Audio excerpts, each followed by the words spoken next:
Muy buenos días, queridos amigos. Bienvenidos al canal Tiempo y Atención, entrando en libertad, saliendo en libertad, la mente cuántica. Nos vamos hoy a la mente cuántica a tope en el podcast que tiene que ver con lo cuántico, la vibración cuántica del día, que ya van por el orden de 200, 300, no sé, he perdido hasta la cuenta, audio-vídeos. Y nos vamos a un título interesantísimo que tiene que ver con la consciencia y el observador. Cómo el observador interno transforma tu realidad, nuestra realidad. Os voy a poner los enlaces correspondientes en el audio y son los siguientes. Jacobo Greenberg, Teoría sintérgica, el observador y la individualidad. Vibración cuántica del día, el observador y lo observado. Vibración cuántica del día, división entre observador y observado. Krishnamurti, ¿existe un observador que no sea del pasado ni del presente? Eso en cuanto a audios, pero tengo 3 podcasts.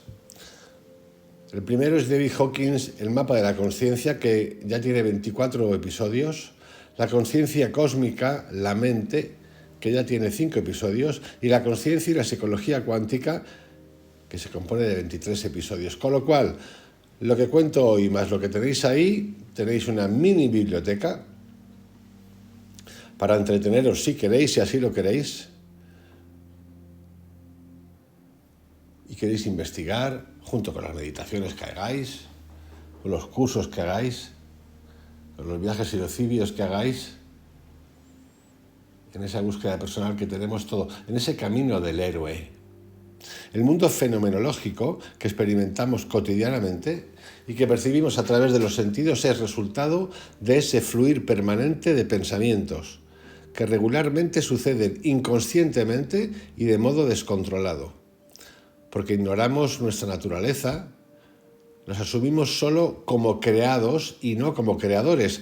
Así, alienados y despojados de nuestra esencia, no sabemos cómo acceder a ella, porque tampoco recordamos que ya somos la conciencia que todo lo crea. Sin embargo, científicos de vanguardia han estado desvelando los misterios de la sabiduría ancestral, contribuyendo con ello al despertar de quiénes somos y reconocer nuestro propósito de vida más allá y a través de las experiencias humanas. Si la conciencia se encuentra entre los pensamientos, alcanza un punto en el que la misma mente desaparece. Entonces, ¿quién observa cuando la mente desaparece? ¿Quién mira esa brecha entre pensamiento y pensamiento? La conciencia. Pero si la conciencia es justamente ese espacio entre los pensamientos, el vacío, la nada, ¿quién es el que observa? Hay un testigo observando. Ese testigo es la conciencia. Esto significa que ésta se observa a sí misma, cuya naturaleza es estar en todo como autorreferente. La física cuántica solo calcula posibilidades, pero ¿qué o quién escoge para que se produzca tal o cual posibilidad?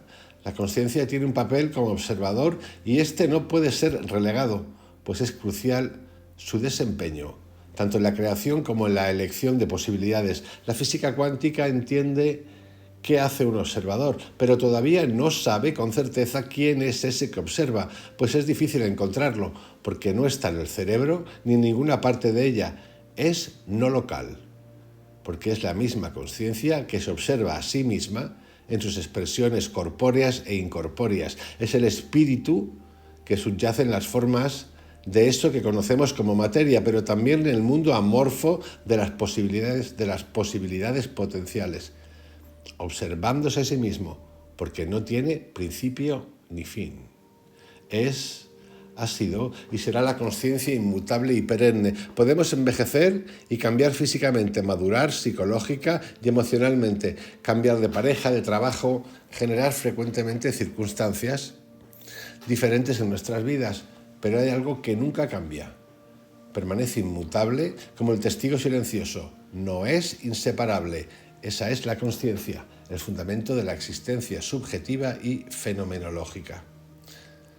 Como la energía tiene vibración y la consciencia no es la energía, se entiende que esta no es la vibración, aunque sí es su origen, como la esencia que subyace detrás de toda forma y experiencia. Esto es interesantísimo, porque siempre hablamos de la atención, que es la consciencia de la vibración. Ahí está, la consciencia de la vibración. Lo que llevo repitiendo hace más de 3 meses. La atención es la consciencia de la vibración, el movimiento de la energía y el silencio. Repito, como la energía tiene vibración y la consciencia no es la energía, se entiende que esta no es la vibración, aunque sí es su origen, como la esencia que subyace detrás de toda forma y experiencia. Es también el orden potencial en espera de ser ejecutado, de manera que si inyectamos consciencia a un sistema desordenado, tendremos como resultado un orden perfecto. Evidentemente, las implicaciones tendrían gran relevancia incluso a escala planetaria, puesto que cada movimiento, por pequeño que sea, resuena en la totalidad.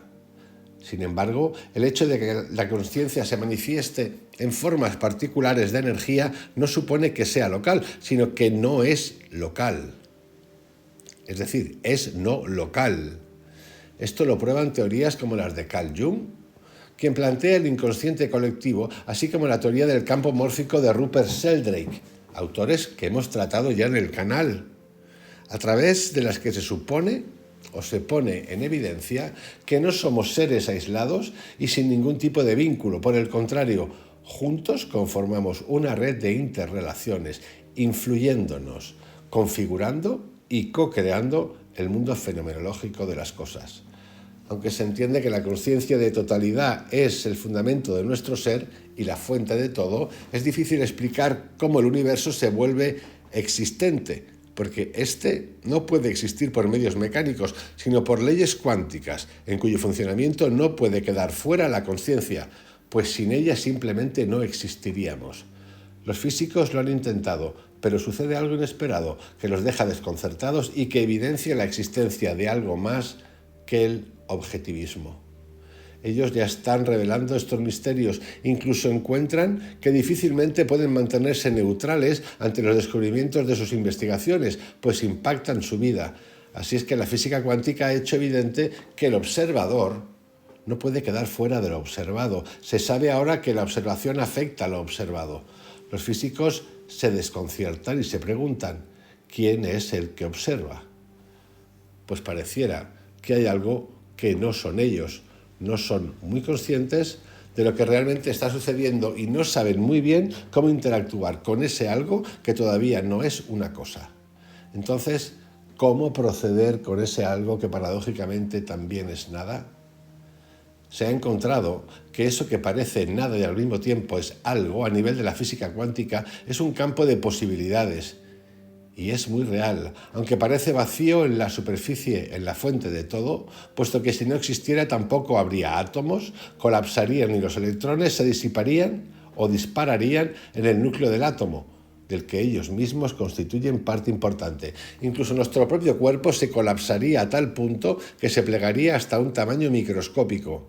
Pero esto no es algo que suceda al haber más espacio, pues este es precisamente el campo de posibilidades expresando el lugar de la electrónica que hay en nuestro cuerpo. Ahí bullen dentro del cuerpo los electrones y es también donde ocupan su lugar nuestras experiencias. Esa danza de electrones es la vida que experimentamos. Von Neumann y Winger concibieron a la conciencia como parte de la mente. De esa manera, el colapso de la conciencia sobre la función de onda cuántica sugiere que la mente está sobre la materia. Sin embargo, comprendido de esta forma, nuestra percepción continúa siendo dualista, pero como lo ha demostrado la misma ciencia, la conciencia es lo primero y no está condicionada.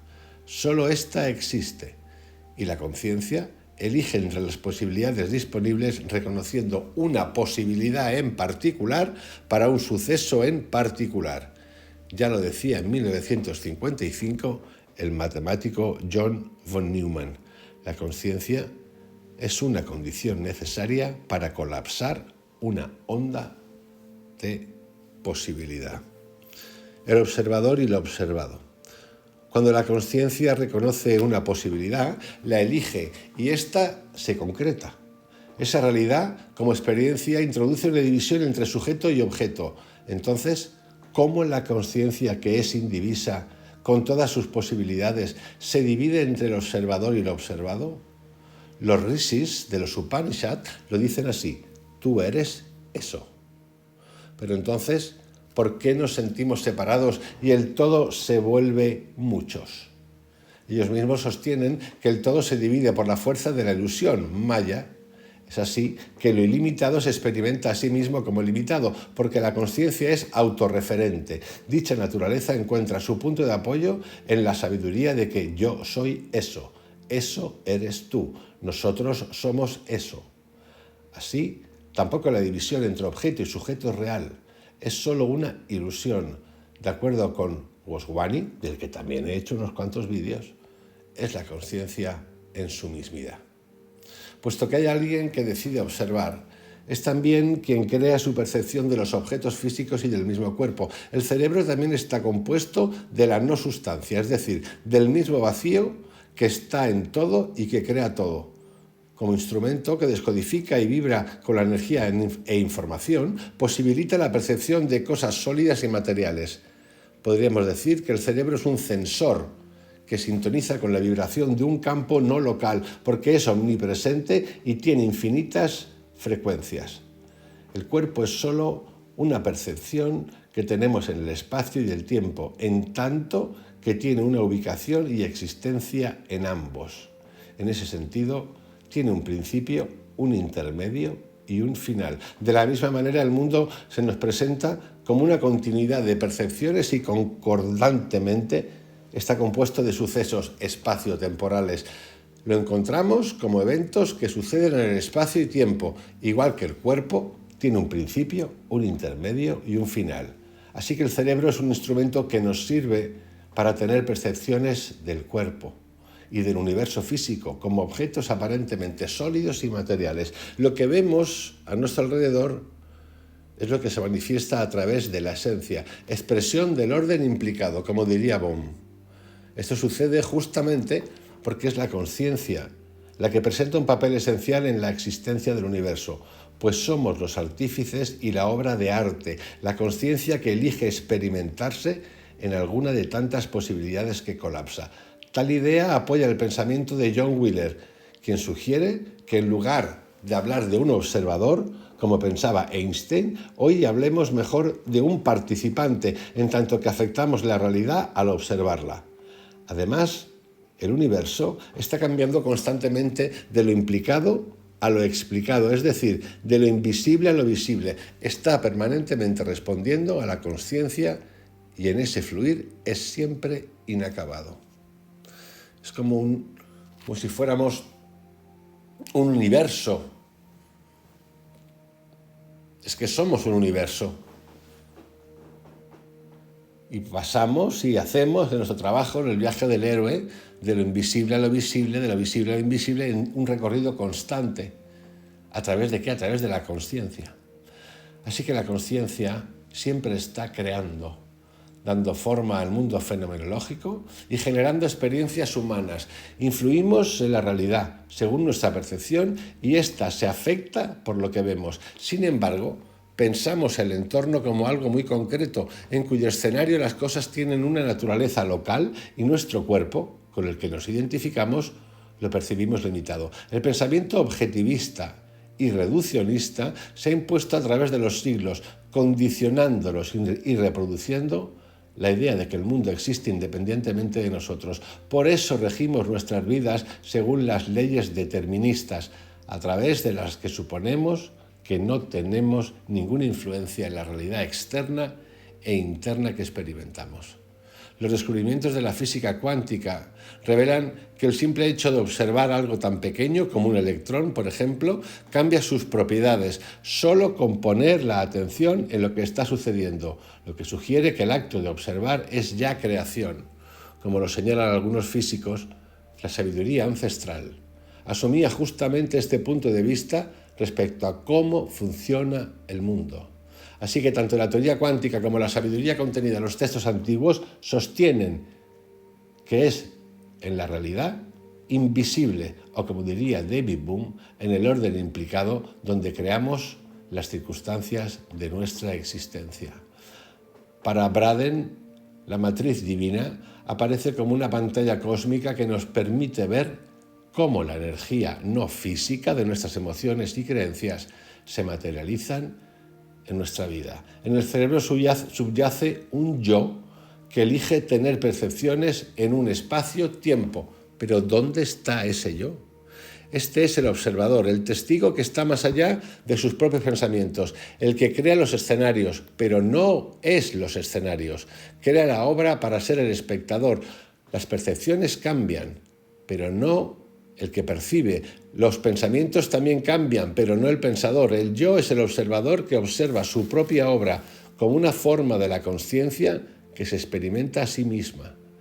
Como ya se han percatado los físicos, con los sentidos no podemos percibir al observador, pues al usarlos es que tenemos percepciones y estamos con estas, no con nuestro yo, con nosotros como nosotros mismos. Cuando estamos pensando, no nos percibimos a nosotros mismos, es decir, no percibimos al pensador, pues al estar percibiendo dejamos de estar con nosotros mismos. Por eso hablan tantas veces de para la mente, para la mente. Krishnamurti habla mucho de esto.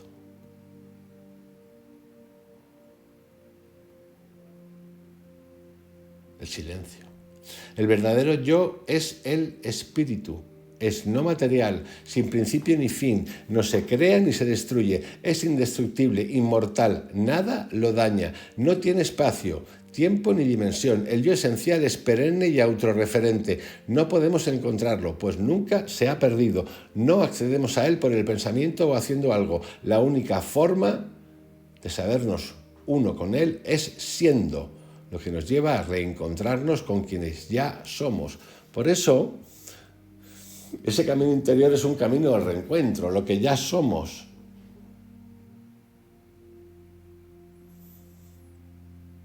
La vuelta a la fuente.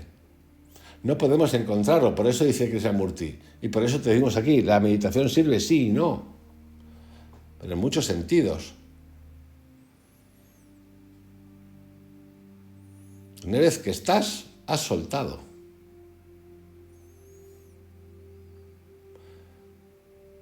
Repito, no accedemos a él por el pensamiento o haciendo algo. La única forma de sabernos uno con él es siendo, lo que nos lleva a reencontrarnos con quienes ya somos, solo por medio del silencio, solo siendo.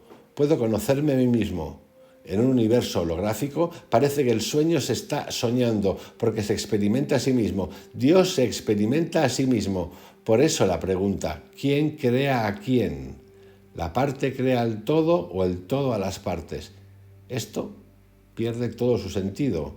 Si asumimos que las percepciones como sucesos sólidos y materiales del cuerpo y del universo físico son despliegues de la consciencia experimentándose, entonces parecería que nos enfrentamos a un contrasentido.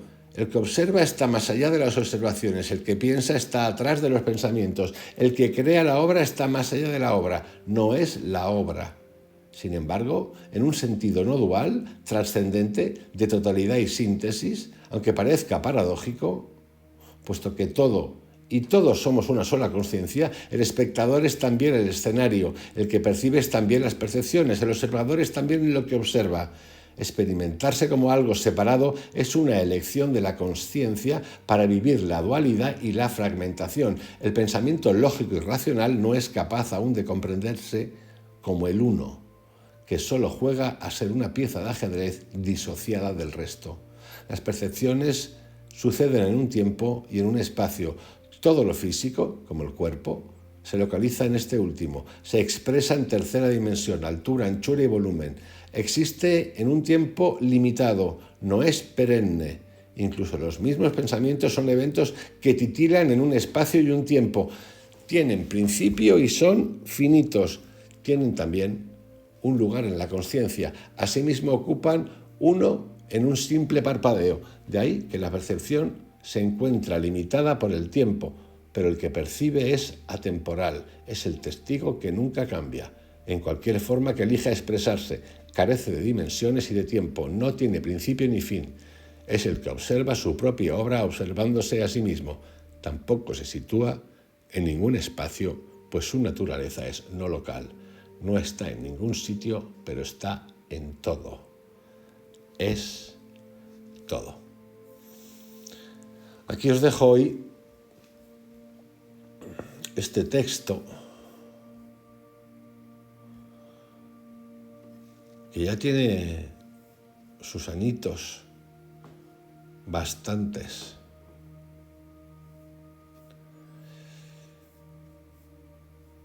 De alguien que se llama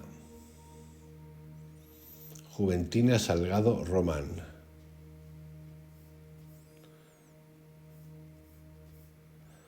Que trata en un libro que tiene publicado que se titula El mundo cuántico de la consciencia, temas como el que acabo de tratar ahora, las teorías heliocéntricas de Copérnico, el pluralismo epistemológico, la física clásica, la física cuántica, la discontinuidad, la indeterminación, la onda partícula, la no localidad, la superposición, la consciencia como proceso evolutivo.